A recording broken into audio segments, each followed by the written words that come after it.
Assalamualaikum warahmatullahi wabarakatuh. Selamat datang di Galeri Ilmu. Dengan ilmu semua menjadi lebih mudah.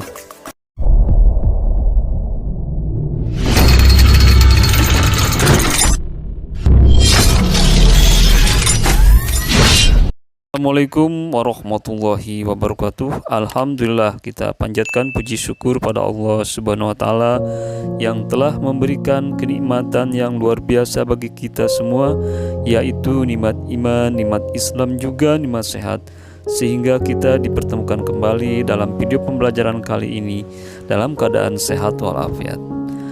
Nah, anak-anak yang Bapak banggakan, pada pembelajaran kali ini kita akan meneruskan materi pada minggu yang lalu, yaitu tentang hijrah ke Madinah, sebuah kisah yang membanggakan. Pada video pembelajaran kali ini kita akan membahas tentang perjalanan hijrah Rasulullah SAW.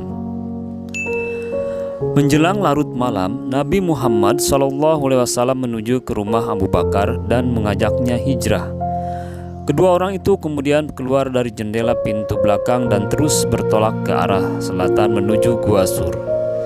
Jalan yang ditempuh oleh mereka adalah jalan yang tidak mungkin dilewati oleh manusia.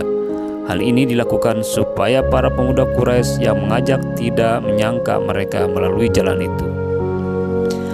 Dalam perjalanannya, mereka berdua sempat bersembunyi di Gua Sur selama 3 hari 3 malam. Tidak ada seorang pun yang mengetahui tempat persembunyian itu selain Abdullah bin Abu Bakar, istrinya yaitu Aisyah dan Asma, dan pembantu mereka Amir bin Fuhaira. Tugas Abdullah adalah mencari informasi tentang rencana kafir Quraisy terhadap Nabi Muhammad SAW. Pada malam hari ia menyampaikan informasi tersebut kepada Nabi Muhammad SAW beserta ayahnya. Pada hari ketiga, mereka berdua sudah mengetahui bahwa situasi sudah tenang. Mereka berangkat dan melanjutkan perjalanan dengan perbekalan yang diberikan oleh putrinya. Supaya aman dalam perjalanan, Nabi Muhammad SAW dan Abu Bakar mengambil jalan yang tidak pernah dilalui manusia. Abdullah bin Uraikid dari Banu Du'il diminta sebagai penunjuk jalan. Keduanya membawa Nabi Muhammad SAW dan Abu Bakar dengan hati-hati sekali ke arah selatan, kemudian menuju Tihama di dekat pantai Laut Merah. Nabi Muhammad SAW dan Abu Bakar beserta penunjuk jalannya itu sepanjang malam dan siang berada di atas kendaraan. Tidak lagi mereka pedulikan kesulitan dan rasa lelah. Mereka hanya percaya bahwa Allah SWT akan menolong mereka. Sementara itu, orang Quraisy mengadakan sayembara siapa saja yang dapat membawa Nabi Muhammad SAW hidup atau mati, hadiah besar dan jabatan tinggi menantinya. Hal ini menarik hati masyarakat pada waktu itu, termasuk Suraka bin Malik yang sudah mengetahui perjalanan Nabi Muhammad SAW dan Abu Bakar. Tidak lama kemudian, Suraka bin Malik mendatangi tempat yang dimaksud dan dia menemukan Nabi Muhammad SAW beserta kedua temannya yang sedang beristirahat di sebuah batu besar sambil menyantap bekal yang diberikan oleh Asma, putri Abu Bakar. Setiap kali Suraka bin Malik mendekati rombongan Nabi Muhammad SAW, kudanya selalu tersungkur. Hal itu berulang sampai 4 kali. Suraka yang percaya kepada dewa berpikir bahwa itu adalah pertanda buruk, sehingga dia menurunkan niatnya dan kembali ke Mekah. Di tengah perjalanan menuju Madinah, Rasulullah SAW singgah di Quba, sebuah desa yang terletak di 2 mil di selatan Madinah. Di sana beliau membangun sebuah masjid. Masjid ini menjadi masjid pertama dalam sejarah Islam. Beliau singgah di sana selama 4 hari untuk selanjutnya meneruskan perjalanan ke Madinah. Pada hari Jumat pagi, beliau berangkat dari Quba dan tiba di perkampungan Bani Salim bin Auf, tepat pada waktu sholat Jumat. Sholatlah beliau di sana. Inilah Jumat pertama dalam Islam. Khotbahnya pun merupakan khotbah yang pertama.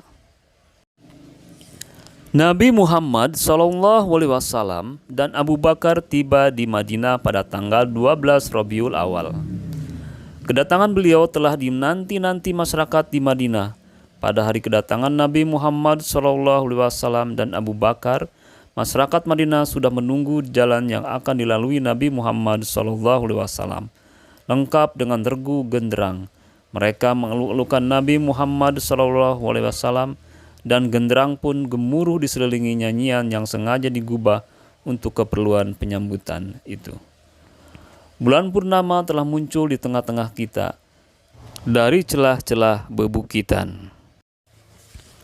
Wajiblah kita bersyukur atas ajakannya kepada Allah SWT. Wahai orang-orang yang dibangkitkan untuk kami, kau datang membawa sesuatu yang wajib ditaati. Itulah syair penyambutan Nabi Muhammad SAW di Madinah. Nah, anak-anak yang Bapak banggakan, selanjutnya yaitu dakwah Nabi Muhammad SAW di Madinah.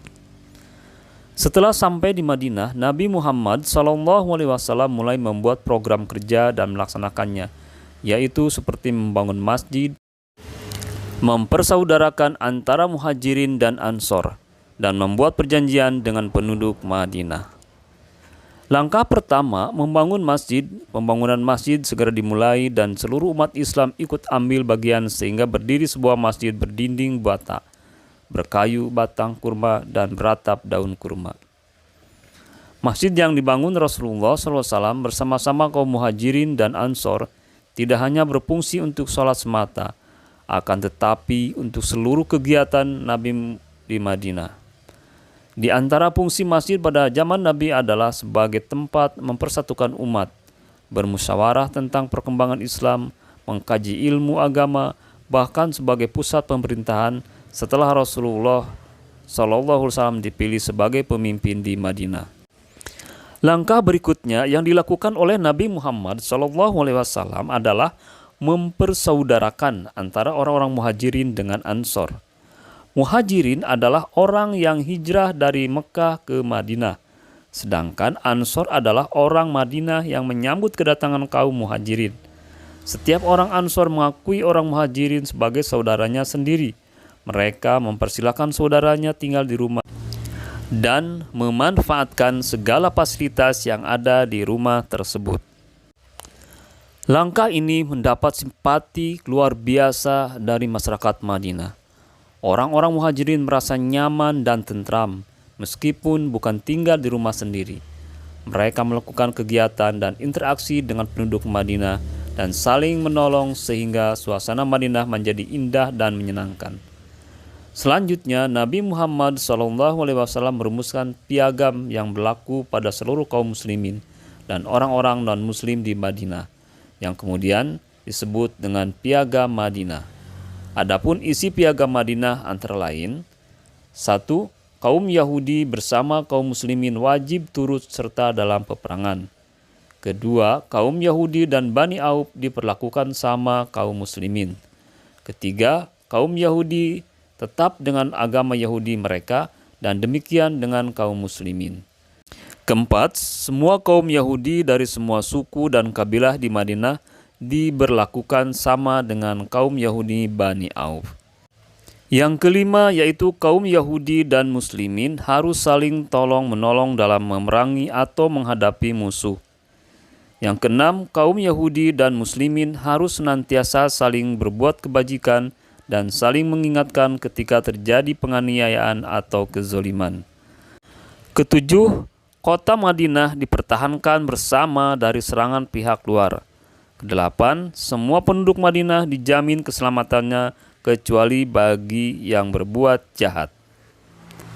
Perlu diketahui bahwa di Madinah tidak hanya orang-orang Islam saja yang tinggal, tetapi di sana terdapat orang-orang non-muslim. Agar terjadi hubungan yang harmonis, saling menghormati, toleransi, dan menjaga lingkungan di Madinah, maka harus ada kesepakatan bersama. Piagam inilah yang oleh Ibnu Hisham disebut sebagai Undang-Undang Dasar Negara dan Pemerintahan Islam yang pertama. Isinya mencakup antara lain prikemanusiaan, keadilan sosial, toleransi beragama, dan gotong royong. Dengan program-program cerdas yang dilakukan Nabi Muhammad SAW, Madinah menjadi daerah yang sangat maju baik peradaban maupun kebudayaan, sehingga terkenalah dengan sebutan Al-Madinah Al-Munawwarah, yang artinya kota yang bercahaya. Nah, anak-anak yang Bapak banggakan, demikianlah untuk video pembelajaran kali ini. Mudah-mudahan bermanfaat. Billahi taufiq wal hidayah. Wassalamualaikum warahmatullahi wabarakatuh.